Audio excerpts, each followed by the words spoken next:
Hello, quick video on collisions and momentum, fundamental of conservation of momentum. So here's a snooker ball coming in at speed u, say this ball's still, so that's the cue ball on the left and whatever ball, the target ball on the right. So what happens? Well, this ball comes up, hits that one, this ball goes whizzing off quite fast, and usually the cue ball just moves off quite slowly. So let's use some maths to understand what happened there with momentum. So we know what momentum is from previous videos. Momentum is mv.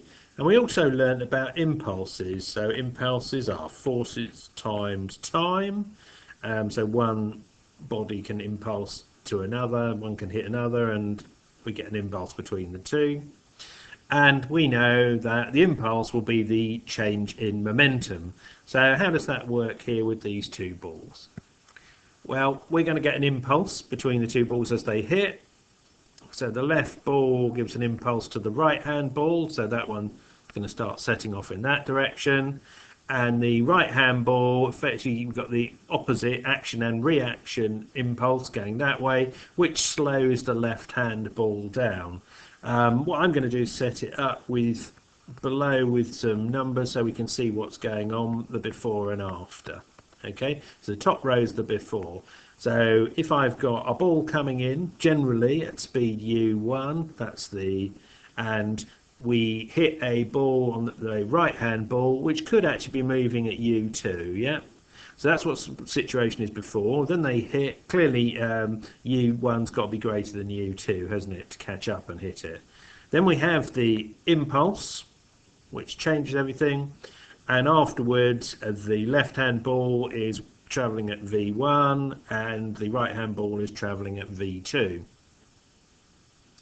So we can do impulse equations for each of the balls. So if I'm looking at the left-hand ball, the impulse, because I'm going to do all my calculations left to right, so in this case the impulse is negative I because it's the impulse is to the left, and we've got the change in momentum, so I've got m1 times the difference in velocity v1 minus u1.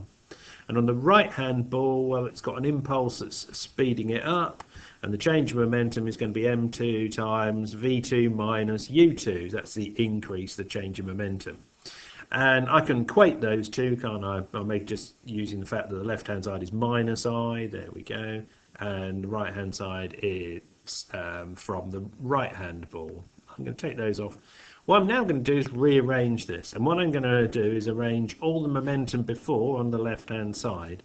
So what my momentum's before? Well, I've got m1u1, yeah, and that's a minus, it's got two negatives there, so that's a positive, there it is, momentum there.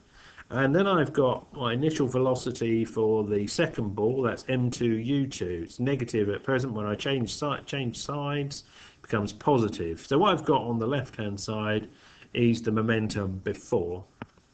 And let's work out the momentum after. Well, I've got m1 v1 for the left hand ball, that's negative if it's on the left side. So when I move it across to the right hand side, it's positive.